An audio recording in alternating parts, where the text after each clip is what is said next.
안녕하세요. 예, 예. 이제 여러분과 같이 부가가치세 기초 과정 같이 공부할 우경윤 회계사라고 합니다. 예, 안녕하세요. 예. 자, 오늘 이제 부가가치세 처음 시작을 할 건데 이미 광고에서도 보셨겠지만 저희가 오늘 시작하는 건 기초 과정이에요. 기초 과정이니까 이거 잘 듣고 나서 이제 좀 이후에는 저희가 또 실무 과정, 중급 과정 있지 않습니까? 우선 고급 과정도 진행할 예정이니까 우선 차근차근 공부하시면 될 것 같아요. 예. 자, 그러면 우리 한번 부가가치세를 시작을 해볼 건데. 자, 우리 우선 교재는 갖고 계시죠? 예, 그래서 7페이지 보시게 되면은 지금 안 갖고 계신 분은 괜찮습니다. 제가 어차피 설명드릴 거니까 다만 이따가 좀 옆에 분하고 가까이 앉아 계시면은 좀 옆에 보여주실 거죠?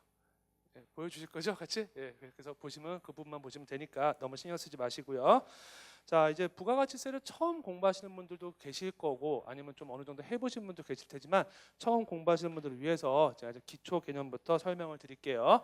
자, 부가가치란 무엇일까? 이제 맨 처음에 우리 교재에 나와 있지만 부가가치라는 건 간단해요. 자, 예를 들어서 물론 이제 공부를 좀 이따가 하시게 되면 면세 부분도 공부하시게 되면 이건 맞는 얘기가 아니지 않습니까? 라고 물어보실 분도 계실 텐데 지금 개념만 이해하려고 하니까 우선 간단히 보세요. 자, 나무가 그냥 원래 있었는데 어떤 제조를 하는 사람이 여기다가 가공을 해갖고 우리가 책상을 만들었다고 한번 생각을 해볼게요. 자, 근데 나무 자체의 가치가 원래 그냥 나무로만 있었을 때 600원이었는데 이 책상으로 완성되고 나서 이때의 가치를 한번 물어보니까 1,000원이다라는 답을 듣게 됐어요. 그러면 지금 원래 600원짜리였는데 이게 지금 얼마가 된 거예요? 1,000원이 된 거죠. 그럼 지금 이런 식으로 가치가 증가했다라는 사실을 알 수가 있어요. 그래서 이 가치가 증가된 거를 우리가 부가가치라고 얘기를 하는 거고 이렇게 증가된 가치에 대해서 과세를 매겨서 세금을 거두는 걸 갖다가 우리가 뭐라고 얘기하느냐? 얘를 갖다가 부가가치세라고 얘기한다라고 이해하시면 돼요. 자, 그러면은 부가가치세는 이렇게 해서 가치가 증대된 부분에 대해서 과세를 한다라는 거는 이제 알게 됐는데 그럼 부가가치세의 계산 구조에 대해서 기본 구조를 한번 살펴보자는 거예요. 자, 이렇게 보시게 되면은 자, 제가 좀 더 복잡한 예를 들어볼게요. 제조업자가 이제 물건을 만들겠죠. 그래서 도매업자한테 300원에 뭘 팔았다, 책상을 팔았다라고 생각을 해볼게요. 근데 이 도매업자는 소매업자한테 이걸 갖다 다시 600원에 갖다 팔았다라고 가정을 해볼게요. 그 다음에 이 소매업자는 다시 최종 소비자한테 이 물건을 갖다가 1,000원에 팔았다라고 한번 가정을 해보자고요. 그러면 지금 애초부터 있었던 건 빵원이었죠. 근데 300원의 가치가 증가한 거고 또 얘를 갖다가 600원에 다시 팔았으니까 지금 또 300원의 가치가 증가한 거고 600원짜리를 다시 1,000원에 팔았으니까 지금 400원의 가치가 증가했다는 걸 알 수 있겠죠. 그럼 지금 다 합쳐보면 증가된 가치는 1,000원이다라는 것을 다시 한번 알 수가 있어요. 자, 근데 요 중간에서 한번 끊어서 잠깐만 살펴볼게요. 자, 소매업자는 최종 소비자한테 이 책상을 1,000원 주고 팔았어요. 그렇죠? 그러면 팔게 되면은 이 계산을 어떻게 하게 되냐면 매출액에다가 10%를 곱한 금액을 지금 이 사람한테 받아와야 돼요. 자, 그 다음에 이 소매업자는 자기가 판 책상, 1,000원에 판 책상을 얼마에 사갖고 왔어요? 600원에 사갖고 왔죠. 그래서 내가 사온 금액에다가 다시 10%를 곱한 금액을 빼서 이 차감한 순액만을 납부하고 얘를 갖다가 부가가치세 납부액이라고 얘기한다라고 생각하시면 돼요. 자, 지금 그러면 여기서 끊었죠. 소매업자 입장에서 지금 숫자를 우린 두 개를 알 수가 있어요. 팔 때 1,000원에 팔았고 살 때 600원에 사왔죠. 그럼 여기다 그대로 대입해 보면 돼요. 자, 매출액 1,000원에다가 우리 곱하기 10%한 거 거기서 우리가 매입할 때 얼마에 사왔어요? 600원에 사왔죠? 그럼 600원에 사온 거에다가 10%를 곱하면은 우리가 최종적으로 납부할 금액은 40원이다라는 걸 알 수 있죠. 자, 그러면 앞에 이 부분 매출액에다 10% 곱한 이 부분을 갖다가 우리는 뭐라고 얘기하냐면 매출세액이라고 얘기하고 그 다음에 뒤에 600원에다 10% 곱한 이 부분 있죠? 얘를 갖다가 우리는 매입세액이라고 얘기한다라고 생각하시면 돼요. 아시겠죠? 자, 그러면 여기까지 보셨는데 자, 우리가 여기서부터 좀 하나 아셔야 돼요.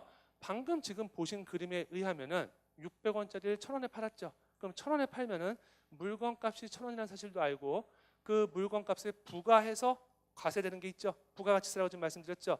몇 프로라고 그랬어요? 10%라고 그랬죠. 그러면 1,000원의 물건값에 물건값 1,000원인 걸 사게 되면은 우리는 얼마를 더 내야 된다. 100원을 추가로 더 내야 된다는 사실을 지금 알게 된 거죠.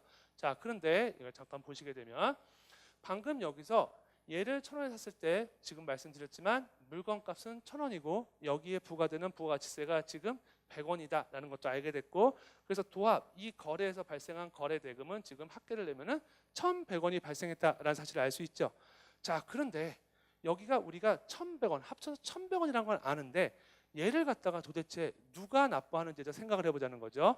그러면 방법은 두 가지가 있는데 첫 번째 방법을 한번 살펴볼게요. 첫 번째는 이렇게 이해하시면 돼요. 자, 소매업자가 지금 소비자한테 물건을 1,000원에 팔았죠. 그러면서 부가세 100원이 발생했다는 건 알고 있어요. 자, 근데 소비자가 물건값 1,000원은 나한테 물건을 갖다 준 소매업자한테 주는 건 당연한 거죠. 이래 놓고 자, 부가세 100원은 자기가 직접 세무서에 납부하는 방법, 이게 첫 번째 방법이라고 생각을 해볼게요. 자, 이런 식으로 세금을 납부해야 된다고 한다면은 이 소비자는 자기가 물건을 살 때마다 어떤 일이 발생해요? 아, 나는 부가세 100원을 납부해야겠다라는 생각을 하면서 매번 물건을 살 때마다 세무서에 가서 제가 직접 납부를 해야 되겠죠. 그럼 첫 번째 어떤 문제가 발생하죠? 굉장히 번거롭고 불편하겠죠. 그렇죠?